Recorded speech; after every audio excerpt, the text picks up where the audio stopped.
ಸ್ಪಂದನ ವಾಹಿನಿಯ ಸಮಸ್ತ ವೀಕ್ಷಕರಿಗೆ ಕಲಾವಿದ ಕಾರ್ಯಕ್ರಮಕ್ಕೆ ಸ್ವಾಗತ. ಇದು ಕಲಾವಿದರ ಕಲಾ ಪಯಣವನ್ನು ಅವರಿಂದಲೇ ಕೇಳುವಂತಹ ಒಂದು ವಿಶೇಷ ಕಾರ್ಯಕ್ರಮ.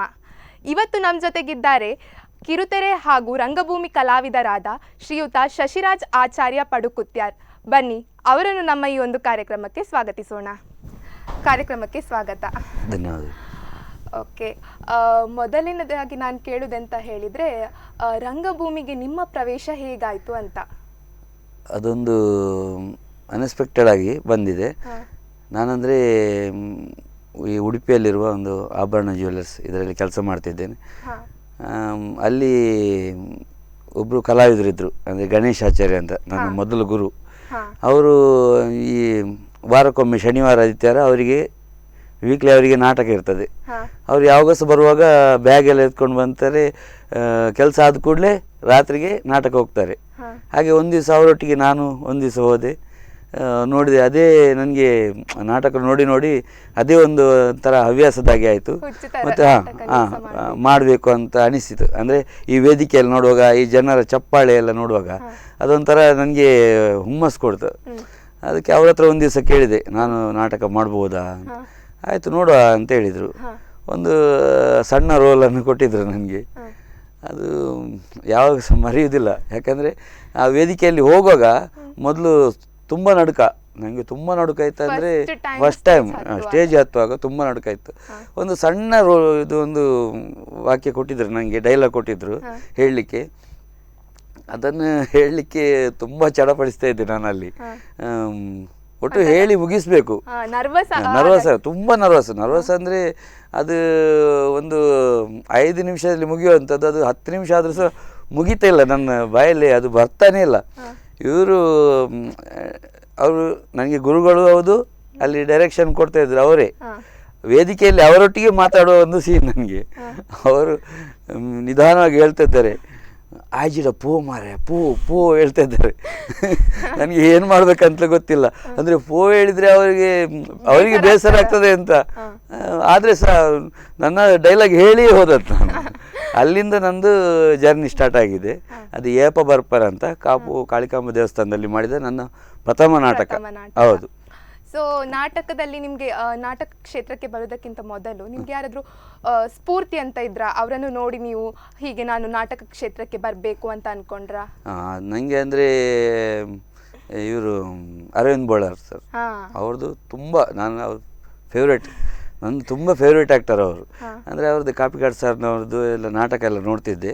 ಅದರಲ್ಲಿ ಅವ್ರದ್ದು ಒಂದು ನನಗೆ ಪಾತ್ರ ತುಂಬ ಮನಸ್ಸಿಗೆ ಹಚ್ಕೊಂಡಿದ್ದೆ. ನಾನು ನೋಡುವಾಗ ಅವರನ್ನು ನೋಡಿಯೇ ಕಲಿತಾ ಬಂದೆ. ನೆಕ್ಸ್ಟ್ ನಾನು ಅಂದರೆ ಈ ಉದ್ಯೋಗ ನಿಮಿತ್ತವಾಗಿ ಈ ಕೊಯಮತ್ತೂರಿಗೆಲ್ಲ ಹೋಗಿದ್ದೆ. ಅಲ್ಲೆಲ್ಲ ತಮಿಳ್ ಜಾಸ್ತಿ. ಅಲ್ಲೆಲ್ಲ ನೋಡುವಾಗ ನಮ್ಮ ವಡಿವೇಲ್ ಸರ್ ಇದ್ದು ಅಂದರೆ ಅದು ಆಗ ನಮಗೆ ತಮಿಳ್ ಗೊತ್ತಿರಲಿಲ್ಲಲ್ಲ. ಮತ್ತು ತಮಿಳ್ ಕಲ್ತ ಮೇಲೆ ಅವರು ಸ್ವಲ್ಪ ನನಗೆ ಅವರದ್ದೊಂದು ಕಾಮಿಡಿ ನೋಡಬೇಕಂತ ತುಂಬ ಇಷ್ಟ ಆಯಿತು. ಹಾಗೆ ಅವರನ್ನೆಲ್ಲ ನೋಡಿ ಈ ಥರ ಎಲ್ಲ ಆ್ಯಕ್ಟಿಂಗ್ ಮಾಡೋದೆಲ್ಲ ಇಂಟ್ರೆಸ್ಟ್ ಬಂತು. ಹಾಗೆ ಕಾಮಿಡಿಯನ್ನಾಗಿ ಆ್ಯಕ್ಟಿಂಗ್ ಮಾಡ್ತಿದ್ದೇನೆ.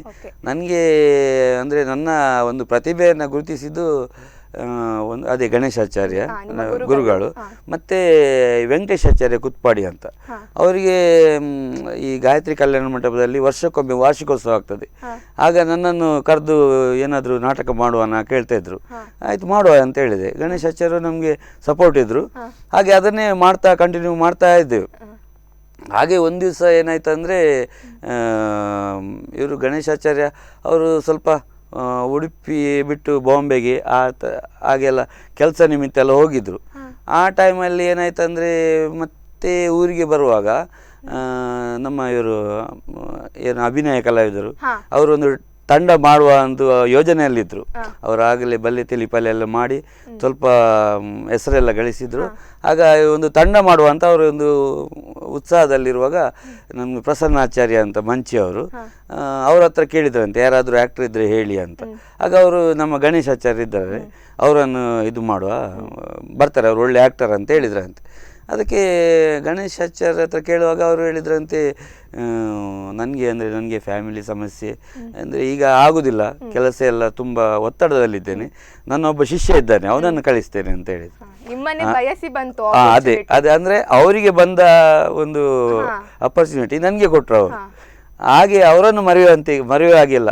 ಒಂದು ಪ್ರಸನ್ನಾಚಾರ್ಯ ಮತ್ತೊಂದು ಗಣೇಶಾಚಾರ್ಯ, ಉಮೇಶ್ ಅಣ್ಣನ ಹತ್ರ ಹೇಳಿ ನನ್ನನ್ನು ಅಭಿನಯಕ್ಕೆ ಕರೆಸಿದ್ರು.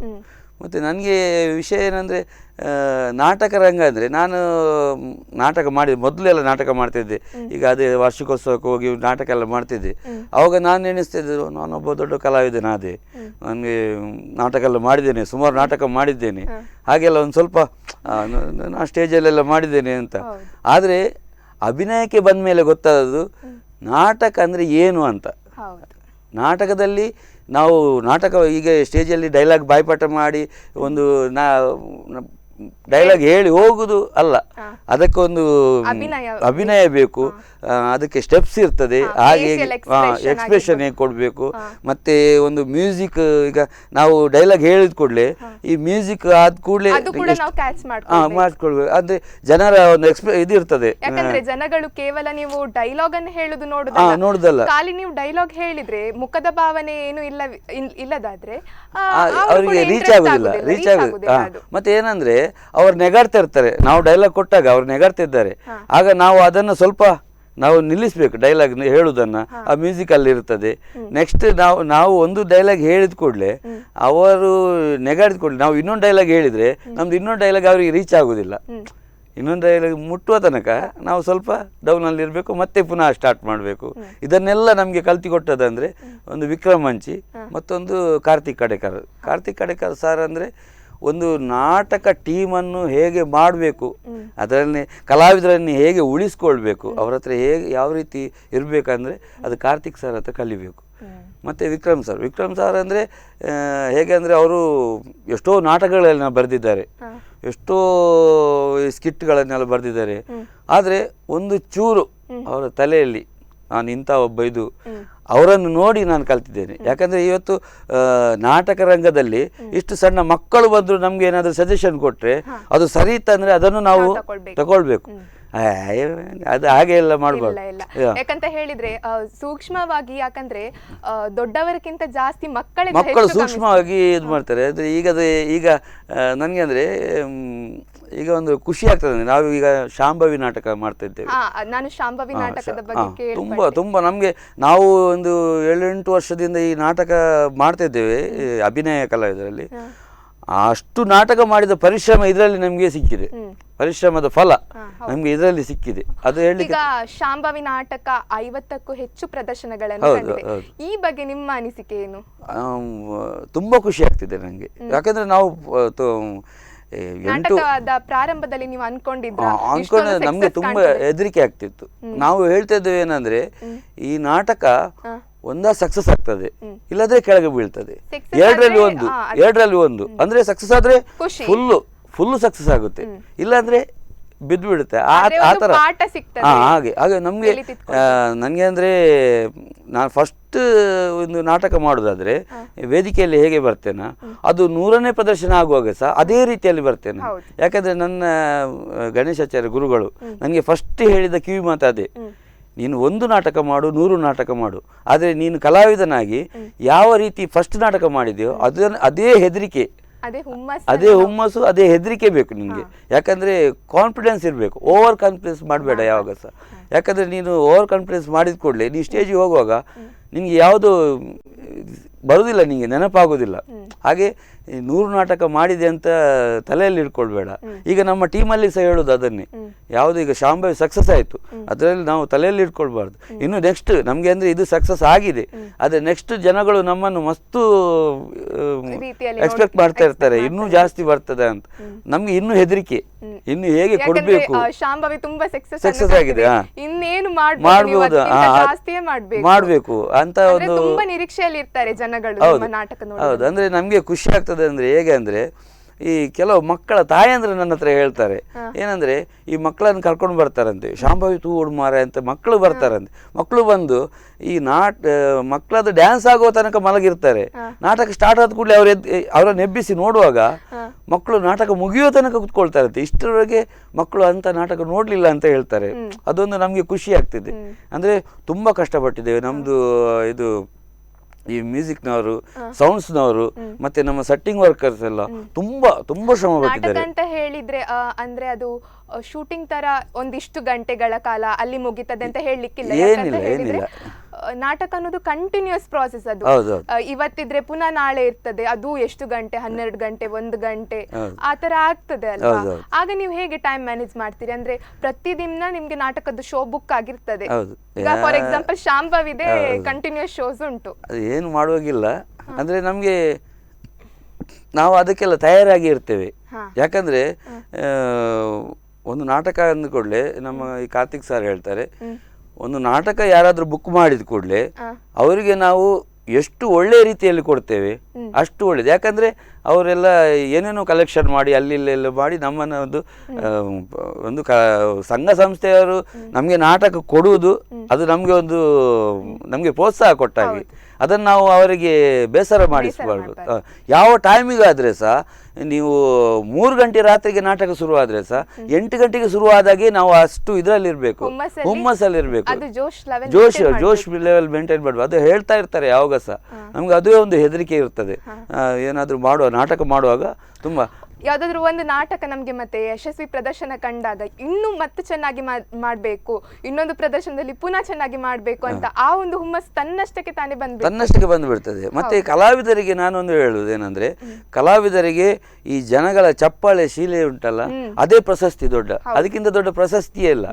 ಈಗ ಫಿಲ್ಮ್ ಅಲ್ಲಿ ಎಲ್ಲಾದ್ರೆ ಒಂದ್ಸಲ ಶೂಟಿಂಗ್ ಮಾಡಿ ಮತ್ತೆ ಫಿಲ್ಮ್ ಬಿಡ್ತಾರೆ, ಜನಗಳದ್ದು ನಮ್ಗೆ ರೆಸ್ಪಾನ್ಸ್ ಸಿಗ್ತಿಲ್ಲ. ಫಿಲಂ ಅಲ್ಲಿ ಹೇಗಾಗಿ ಬಿಡ್ತದೆ ಅಂತ ಹೇಳಿದ್ರೆ, ಥಿಯೇಟರ್ ಅಲ್ಲಿ ಬಂದಾಗ ಜನರು ಥಿಯೇಟರಿಗೆ ನೋಡಿ ಅವರ ರೆಸ್ಪಾನ್ಸ್ ಮೆಚ್ಚುಗೆಯನ್ನು ಕೊಡ್ತಾರೆ.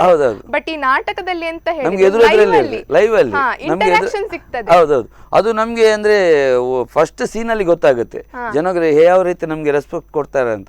ಅದು ನೆಕ್ಸ್ಟ್ ಸೀನ್ಗೆ ನಮ್ಗೆ ಅದು ಜಾಸ್ತಿ ಆಗ್ತಾ ಬರ್ತದೆ. ಅಂದ್ರೆ ಡೈಲಾಗ್ ಎಕ್ಸ್ಟ್ರಾ ಬರ್ಲಿಕ್ಕೆ ಶುರುವಾಗ್ತದೆ. ನ್ಯಾಚುರಲ್ ಆಕ್ಟಿಂಗ್ ಬರ್ಲಿಕ್ಕೆ.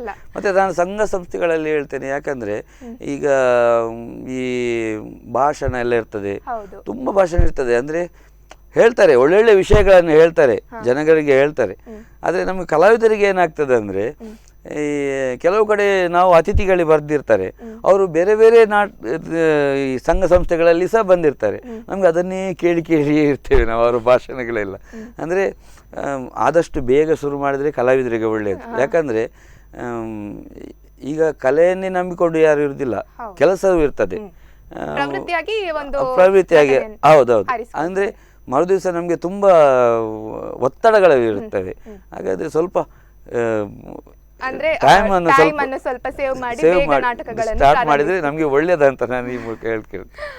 ಓಕೆ, ನೀವು ನಿಮ್ಮ ಮನೆಯಲ್ಲಿ ನೀವು ಮಾತ್ರ ಕಲಾವಿದರ ಅಥವಾ ಮೊದಲಿನಿಂದಲೂ ನಿಮ್ಮ ಮನೆಯಲ್ಲಿ ಎಂತಾದ್ರೂ ಕಲೆಯ ನಂಟಿತ್ತ?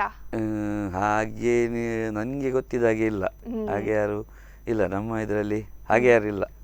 ನಾನೇ ಫಸ್ಟ್. ಅದೇ ನೀವು ಶಾರ್ಟ್ ಮೂವೀಸ್ ಅಥವಾ ಸೀರಿಯಲ್ಸ್ ಅಲ್ಲಿ ಕೂಡ ಆಕ್ಟ್ ಮಾಡಿದ್ರಿ ಅಂತ ಕೇಳ್ಪಟ್ಟೆ. ಈ ರಂಗಭೂಮಿಯಿಂದ ಹೇಗೆ ನಿಮ್ಗೆ ಅಲ್ಲಿ ಚಾನ್ಸ್ ಸಿಕ್ತು? ಒಂದು ಧಾರಾವಾಹಿಯಲ್ಲಿ ಆಗಿರ್ಬೋದು ನಟನೆ ಮಾಡ್ಲಿಕ್ಕೆ. ನಮ್ಮ ತಂಡದಲ್ಲಿ ಒಬ್ರು ಇದ್ರು, ದಿಶಾ ಮಣಿಪಾಲ ಅಂತ. ಅವರು ನನಗೆ ಕೆಲವು ಅವಕಾಶಗಳನ್ನು ತೆಗೆಸಿಕೊಟ್ರು. ಅಂದ್ರೆ ಅದೇ ಇದು ಧಾರಾವಾಹಿಯಲ್ಲಿ ಒಂದು ಅವಕಾಶ ತೆಗೆಸಿಕೊಟ್ರು. ಆಮೇಲೆ ಒಂದು ತುಳು ಫಿಲ್ಮ್ ಅದರಲ್ಲಿ ಸಹ ಒಂದು ಅವಕಾಶ ತೆಗೆಸಿಕೊಟ್ರು.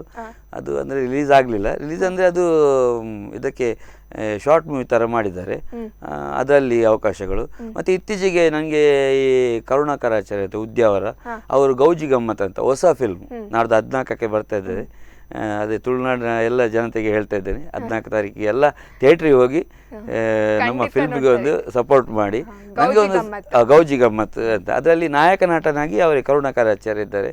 ಅವರು ನನಗೆ ಅಂದ್ರೆ ನಾವು ವಾರ್ಷಿಕೋತ್ಸವ ಮಾಡ್ತಾ ಇದ್ದೆ ನಾಟಕಗಳಲ್ಲಿ, ಅವರು ಬಂದು ನಮ್ಮೊಟ್ಟಿಗೆ ಪಾತ್ರ ಮಾಡ್ತಾ ಇದ್ರು. ಹಾಗೆ ಅದೇ ನೆನಪಲ್ಲಿ ನನ್ನನ್ನು ಈ ಸಲ ಒಂದು ಅರವಿಂದ್ ಸರ್ ಒಟ್ಟಿಗೆ ಆಕ್ಟಿಂಗ್ ಮಾಡೋ ಒಂದು ಅವಕಾಶ ನೀವು ಹೇಳಿದ್ರಿ ನಿಮ್ಮ ಒಂದು ಸ್ಫೂರ್ತಿ ಅರವಿಂದ್ ಗೋಳರ್ ಅವರು ಅಂತ. ಈಗ ಅವರೊಟ್ಟಿಗೆ ಈ ಗೌಜಿ ಗಮ್ಮತ್ ಫಿಲಂ ಅಲ್ಲಿ ನಿಮ್ಗೆ ನಟನೆ ಮಾಡ್ಲಿಕ್ಕೆ ಅವಕಾಶ ಸಿಕ್ತು. ತುಂಬಾ ಅವಕಾಶ ಹೇಗೆ ಅನಿಸ್ತು ನಿಮ್ಗೆ? ಇಲ್ಲ, ನಂಗೆ ಅದು ಹೇಳಿ ಪ್ರಯೋಜನ ಇಲ್ಲ, ಅಷ್ಟು ಖುಷಿಯಾಗಿತ್ತು ನನಗೆ, ಅಷ್ಟು ಖುಷಿಯಾಗಿತ್ತು. ಅಂದ್ರೆ ನಾನು ಅವರ ಒಂದು ಈಗ ದಿನೇಶ್ ಅವರು ಸರ್ ಹತ್ರ ನಮ್ಮ ಗುರುಗಳು ಅವರು ಈಗ ಗುರುಗಳು ಅವರು ನಮ್ಮನ್ನು ತುಂಬ ಡೈರೆಕ್ಷನಲ್ಲಿ ನಮಗೆ ತುಂಬ ಇದು ಮಾಡಿಕೊಟ್ಟಿದ್ದಾರೆ. ಅಂದರೆ ಈ ವೇದಿಕೆಯಲ್ಲಿ ಹೇಗೆ ಇರಬೇಕು ಅನ್ನೋದನ್ನೆಲ್ಲ ತುಂಬ ಹೇಳಿಕೊಟ್ಟಿದ್ದಾರೆ. ಅವ್ರ ಹತ್ರ ಕೆಲವು ಸಲ ಕೇಳ್ತಿದ್ದೆ, ಅರವಿಂದ್ ಸರ್ ಒಟ್ಟಿಗೆ ಒಂದು ಅವಕಾಶ ಕೊಡಿ, ಅದು ಅವ್ರು ಸಿಗುದಿಲ್ಲ, ತುಂಬ ಕಷ್ಟ. ಅವ್ರು ಈಗಿನ ಇದರಲ್ಲಿ ಜನ್ರೇಷನಲ್ಲಿ ಅರವಿಂದ್ ಸರ್ ಸಿಗುದೇ ಕಷ್ಟ ನಮಗೆ. ಅಂಥ ಅವಕಾಶ ಅಂದರೆ ನನಗೆ ಎಕ್ಸ್ಪೆಕ್ಟೇ ಇರಲಿಲ್ಲ. ನಾನು ಅಲ್ಲಿ ಹೋಗೋ ಇಂಚೆ ಒಂಜಿ ಫಿಲ್ಮ್ ಉಂಡು ಮಾರೆ, ಒಂಜಿ ಇಲ್ಲಿ ರೋಲ್ ಉಂಡು ಬರ್ಪರಾಗಿ ಹೇಳಿದ್ರು, ಆಯ್ತು ಹೋಗು ಅಂತ. ಅಲ್ಲಿ ಹೋಗುವಾಗ ಅರವಿಂದ್ ಸರ್ ಒಟ್ಟಿಗೆ ಒಂದು ಅವಕಾಶ, ತುಂಬ ಖುಷಿ ಆಯಿತು ನನಗೆ. ಸೊ ನಿಮ್ಮ ಜೊತೆ ನಾನು ಒಂದಷ್ಟು ಮಾತನಾಡಿದ್ದೆ, ನಿಮ್ಮ ಕಲಾ ಪಯಣದ ಬಗ್ಗೆ ತಿಳ್ಕೊಳ್ತಿದ್ದೇನೆ, ಹಾಗೆ ನಮ್ಮ ಜನರಿಗೆ ತಿಳಿಸ್ತಾ ಇದ್ದೇನೆ. ಸೊ ಈಗ ಕಲಾವಿದ ಕಾರ್ಯಕ್ರಮದಲ್ಲಿ ಒಂದು ಸಣ್ಣ ವಿರಾಮ ನಾವು ತಗೊಳ್ಳುವ. ಓಕೆ, ನೋಡಿದ್ರಲ್ಲ ವೀಕ್ಷಕರೇ, ಇಷ್ಟೊತ್ತು ನಾವು ಶಶಿರಾಜ್ ಆಚಾರ್ಯ ಅವರ ಹತ್ರ ಮಾತನಾಡ್ತಿದ್ವಿ. ಅವರ ಒಂದು ಕಲಾ ಪಯಣವನ್ನು ನಮ್ಮ ಜೊತೆ ಹಂಚ್ಕೊಳ್ತಿದ್ದಾರೆ. ಹಾಗೆ ಇನ್ನೊಂದಷ್ಟು ಮಾತುಕತೆಗಳನ್ನಾಡೋದು ಬಾಕಿ ಇದೆ, ಆದರೆ ಅದಕ್ಕೂ ಮೊದಲು ಒಂದು ಸಣ್ಣ ವಿರಾಮ.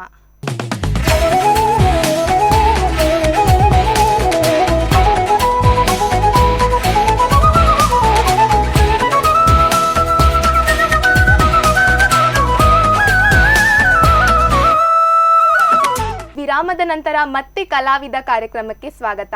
ಇವತ್ತು ನಮ್ಮ ಜೊತೆಗಿದ್ದಾರೆ ಶಶಿರಾಜ್ ಆಚಾರ್ಯ. ಬನ್ನಿ ಅವರನ್ನು ಮತ್ತೆ ನಮ್ಮ ಕಾರ್ಯಕ್ರಮಕ್ಕೆ ಸ್ವಾಗತಿಸೋಣ. ಸರ್, ವಿರಾಮದ ನಂತರ ಮತ್ತೆ ಸ್ವಾಗತ ಕಾರ್ಯಕ್ರಮಕ್ಕೆ. ನಾನಾಗಲೇ ಒಂದಿಷ್ಟು ಮಾತುಕತೆಗಳನ್ನು ಆಡಿದ್ದೆ ನಿಮ್ಮ ಜೊತೆ. ಈಗ ನಾನು ಕೇಳಿದೆ ಹೇಳಿದ್ರೆ, ಶಾಂತಂ ಪಾಪಂ ಅಲ್ಲಿ ನೀವು ನಟಿಸಿದ್ರಿ ಅಂತ ಹೇಳಿದ್ರಿ.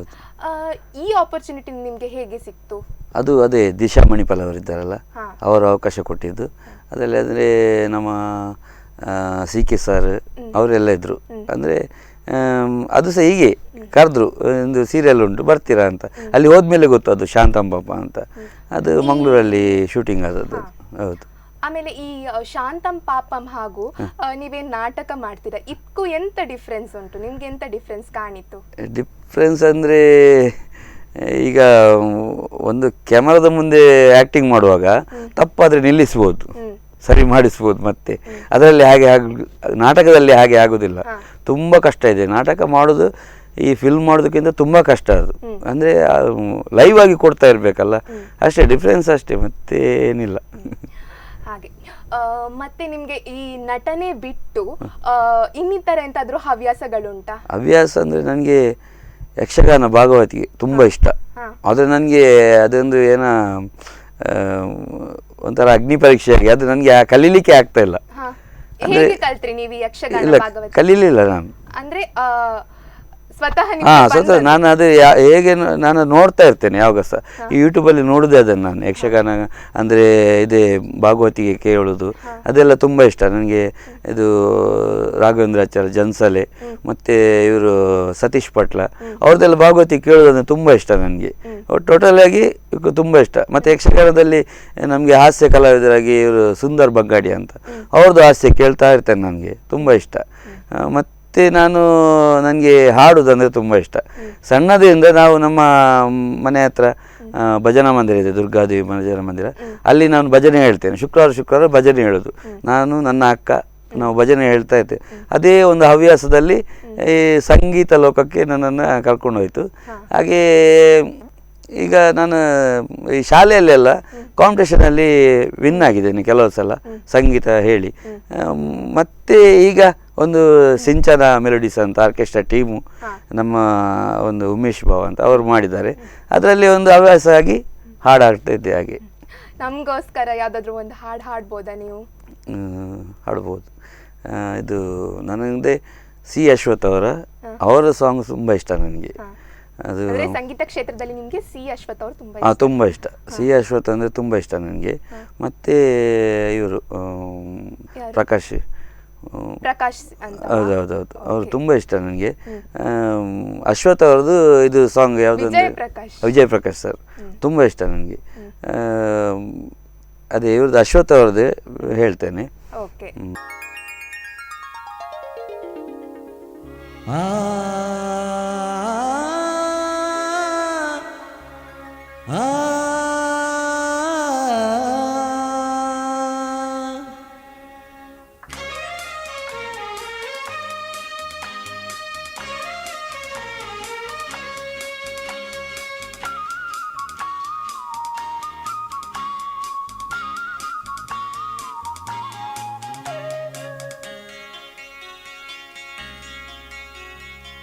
ಬಯಸಿದೆ ನಿನ್ನನು ಭಾವದ ಮೇಳಕ್ಕೆ ಮಿಡಿದಿದೆ ಎದೆಯಿದು ಯಾವುದೋ ತಾಳಕ್ಕೆ ಬಯಸಿದೆ ನಿನ್ನನು ಭಾವದ ವೇದಿಕೆ ಮಿಡಿದಿದೆ ಎದೆಯಿದು ಯಾವುದೋ ತಾಳಕ್ಕೆ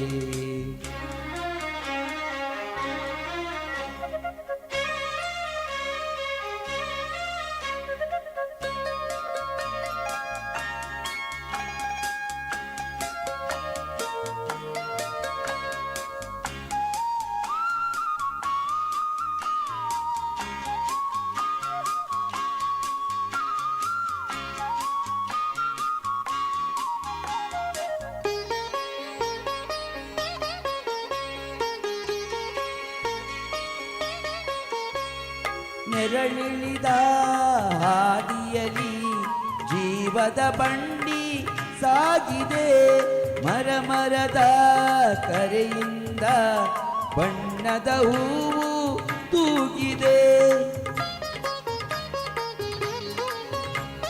ನೆರಳಿಳಿದ ಹಾದಿಯಲಿ ಜೀವದ ಬಂಡಿ ಸಾಗಿದೆ ಮರದ ಕರೆಯಿಂದ ಬಣ್ಣದ ಹೂವು ತೂಗಿದೆ ಆ ಹೂವ ಮಕರಂದ ನಿನ್ನ ತುಟಿಯ ಸೇರಿ ನೀ ಕೊಟ್ಟ ಚುಂಬನವೇ ಸಿಹಿಜೇನ ಸವಿರಲಿ ಬಯಸಿದೆ ನಿನ್ನನು ಭಾವದ ಮೇಳಕ್ಕೆ ಮಿಡಿದಿದೆ ಎದೆಯಿದು ಯಾವುದೋ ತಾಳಕ್ಕೆ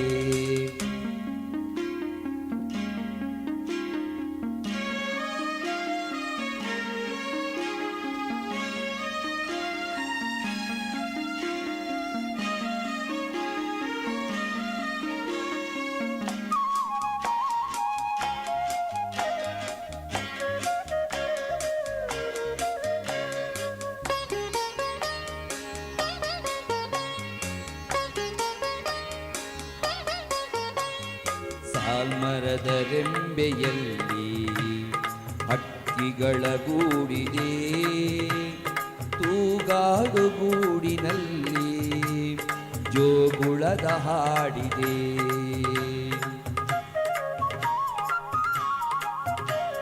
ಸಾಲ್ಮರದ ರೆಂಬೆಯಲ್ಲಿ ಹಕ್ಕಿಗಳ ಗೂಡಿದೆ ತೂಗಾಡು ಗೂಡಿನಲ್ಲಿ ಜೋಗುಳದ ಹಾಡಿದೆ ಆ ಹಾಡಿಗೊಂದು ಆಸೆ ಹೊಂಗನ ಸತರಿಸಲು ಈ ತೆಕ್ಕೆಗೊಂದೆ ತವಕ ನಿನ್ನ ವರಿಸಲು ಬಯಸಿದೆ ನಿನ್ನನು ಭಾವದ ಮೇಳಕ್ಕೆ ಮಿಡಿದಿದೆ ಎದೆಯಿದು ಯಾವುದೋ ತಾಳಕ್ಕೆ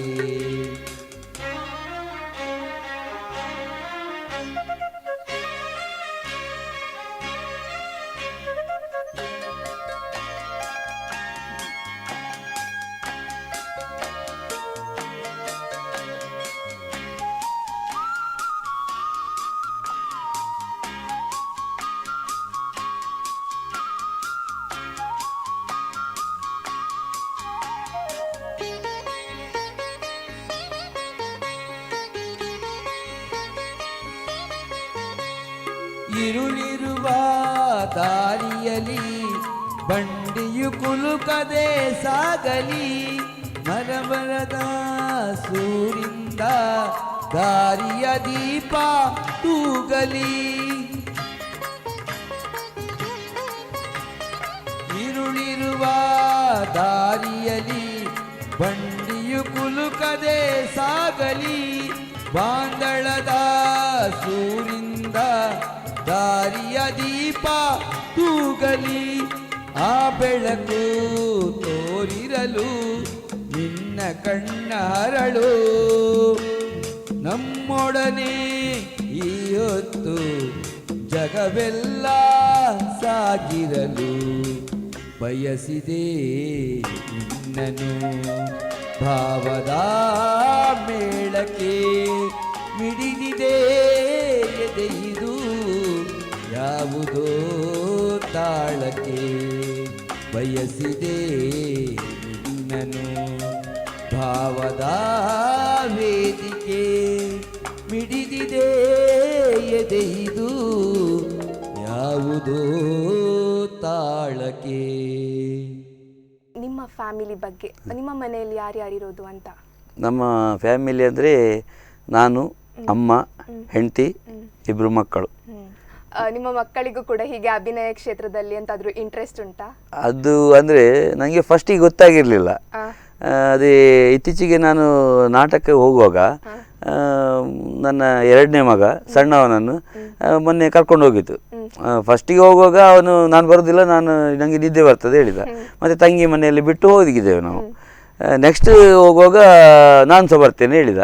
ಅವನನ್ನು ಕರ್ಕೊಂಡು ಹೋಯ್ತು. ಕರ್ಕೊಂಡು ಹೋಗುವಾಗ ಬಂದು ನೋಡಿದ, ಅದೇ ಅವನು ಸಹ ಹಾಗೆ ನಾಟಕ ನೋಡಿ ಮುಗಿಯೋ ತನಕ ಮಲಗಲಿಲ್ಲ. ನಾನು ಬರುವಾಗ ಜೋರು ನೇಗಾಡ್ತಿದ್ದಂತೆ. ಮತ್ತೆ ಅವಳು ಹೆಂಡತಿ ಹೇಳ್ತಿದ್ಲು, ನಾನು ನೋಡಲಿಲ್ಲ ಮಾರೆ, ಅವನು ಮಲಗ್ತಾ ಇದ್ದ, ಎಲ್ಲಿ ಫಂಕ್ಷನ್ ಹೋದ ಸಹ ಮಲಗುದೆ ಅವನು. ಇದು ನಾಟಕ ಫುಲ್ಲು ನೋಡಿದ್ದಾನೆ. ಈಗ ಏನಾಯ್ತಂದರೆ ನಾನು ಪ್ರತಿ ಸಲ ನಾಟಕ ಬ್ಯಾಗ್ ಹಿಡ್ಕೊಂಡು ಹೋಗುವಾಗ ಅಪ್ಪ ನಾನು ಬರ್ತೇನಪ್ಪ, ನಾನು ನಾಟಕ ನೋಡ್ತೇನಪ್ಪ ಹೀಗೆ ಹೇಳ್ತಾ ಇರ್ತಾನೆ. ನೋಡಿ ನನಗೆ ಡೌಟ್ ಅವನು ಸ್ವಲ್ಪ ಕಲಾವಿದನಾಗುವ ಲಕ್ಷಣಗಳು ಕಾಣ್ತಾ ಇದೆ ಅಂತ. ಹಾಗೆ ಸ್ವಲ್ಪ ಒಬ್ಬನೇ. ಹೌದೌದು, ಒಬ್ಬ. ಇನ್ನೊಬ್ಬ ನೋಡ್ತಾನೆ ಅವನಿಗಂದ್ರೆ ಅವನಿಗೆ ನಾನೀಗ ನೆಕ್ಸ್ಟ್ ಅವನಿಗೆ ಸಂಗೀತದ ಇದಕ್ಕೆ ಹಾಕುವ ಅಂತ ಇದ್ದೇನೆ. ಯಾಕಂದರೆ ಅವನು ಟಿ ವಿಯಲ್ಲಿ ಬರುವಂತಹ ಈ ಹಿಂದಿ ಸಿನಿಮಾ ಆಗ್ಬೋದು, ಕನ್ನಡ ಪದ್ಯ ಆಗ್ಬೋದು, ಅದು ಆಗುವಾಗ ಅದನ್ನೇ ದಾಟಿಯಲ್ಲಿ ಹೇಳ್ಕೊಂಡು ಇರ್ತಾನೆ. ಅಂದ್ರೆ ನನಗೆ ಆಶ್ಚರ್ಯ ಆಗ್ತದೆ, ಅವನು ಅದನ್ನು ಕರೆಕ್ಟಾಗಿ ಹಿಂದಿ ಅವನಲ್ಲಿ ಒಂದು ಪ್ರತಿಭೆ ಉಂಟು, ಬಟ್ ಅದಕ್ಕೆ ಸರಿಯಾದ ವೇದಿಕೆ ಅದೇ ಅದೇ ನೀವು ಅದನ್ನ ಪೋಷಣೆ ಮಾಡ್ಬೇಕು. ಹೌದೌದು, ಮಾಡ್ಬೇಕು.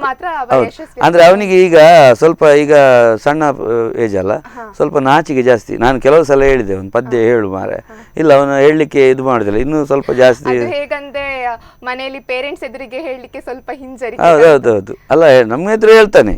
ಅಂದ್ರೆ ಹೀಗೆ ವೇದಿಕೆಯಲ್ಲಿ ಏನಾದ್ರು ಹೇಳ್ಬೇಕಂತ ನಾನು ಕೆಲವು ಸಲ ಇದು ಮಾಡಿದೆ. ಕೂಡ ಹೇಳಿದ್ರಿ ನಿಮ್ಗೆ ನಾಟಕದ ಒಂದು ಫಸ್ಟ್ ಡೇ ಹೇಳಿದ್ರೆ ತುಂಬಾ ಭಯ ಆಗಿತ್ತು, ನರ್ವಸ್ ಆಗಿತ್ತು ಅಂತ. ಹಾಗೆ ಅಲ್ವಾ ಫಸ್ಟ್ ಒಂದು ಸ್ಟೇಜ್ ಪ್ರೋಗ್ರಾಮ್ ಅಂತ ಹೇಳುವಾಗ ಹಾಗಾಗೋದು ಸಾಮಾನ್ಯ. ಹೌದೌದು. ಸೊ ಮತ್ತೆ ನೀವು ಖಾಸಗಿ ಚಾನೆಲ್ಗಳ ರಿಯಾಲಿಟಿ ಶೋ ಅಲ್ಲಿ ಪಾರ್ಟಿಸಿಪೇಟ್ ಮಾಡಿದ್ರಿ ಅಂತ ಕೇಳ್ಪಡ್ತೀವಿ. ಇದ್ರ ಬಗ್ಗೆ ಎಂತ ಹೇಳ್ತೀರಿ? ಇದು ಸಹ ಹಾಗೆ ನನಗೆ ಅಂದರೆ ಈ ಚಾನಲ್ಗಳಲ್ಲಿ ಯಾರು ಕರೆದ್ರೆ ಸಹ ಇವನ್ ಇಲ್ಲಿಗೆ ಸಹ ನನಗೆ ಬರಲಿಕ್ಕೆ ಆಗಲಿಲ್ಲ. ಏನಾದರೂ ಒಂದು ಪ್ರಾಬ್ಲಮ್ ಆಗ್ತಾ ಇರ್ತದೆ. ಹಾಗೆ ಒಂದು ದಿವಸ ನಮ್ಮದು ದಿನೇಶ್ ಅವರು ಸರ್ ನಮಗೆ ತುಂಬ ಸಪೋರ್ಟ್ ಮಾಡ್ತಾರೆ. ಅವರು ಒಂದು ಖಾಸಗಿ ಚಾನಲಲ್ಲಿ ಒಂದು ಪ್ರೋಗ್ರಾಮ್ ಆಗ್ತಾ ಇದೆ, ಕಾಮಿಡಿ ರಾಜ ಅಂತ. ಅದರಲ್ಲಿ ನೀವು ಈ ಸಲ ಭಾಗವಹಿಸಲೇಬೇಕು, ಇಲ್ಲದ್ರೆ ನಿಮ್ಮ ಹತ್ರ ಮಾತಾಡೋದಿಲ್ಲ ನಾನು, ಆ ಥರ ಎಲ್ಲ ಹೇಳಿದರು.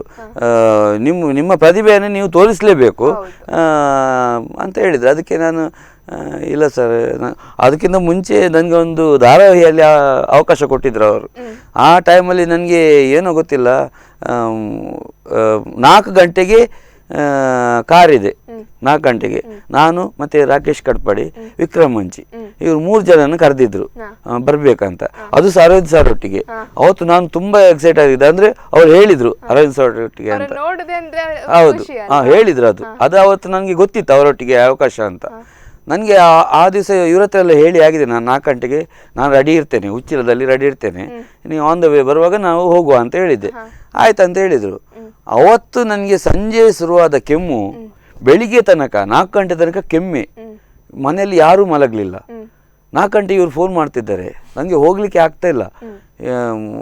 ಮತ್ತೆ ನಾನು ಹಾಸ್ಪಿಟಲ್ಗೆ ಸೀದಾ, ನಾನು ಇಲ್ಲಿ TMPಯಲ್ಲಿ ಅಡ್ಮಿಟೇ. ಸಡನ್ ನನಗೆ ಹೋಗ್ಲಿಕ್ಕೆ ಅವಕಾಶ ಸಿಗಲಿಲ್ಲ. ನನಗೆ ತುಂಬ ಬೇಸರ ಆಯಿತು.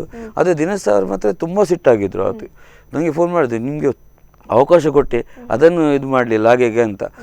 ಮತ್ತೆ ಅದನ್ನೇ ನಾನು ತಲೆಯಲ್ಲಿ ಇಟ್ಕೊಂಡಿದ್ದೆ.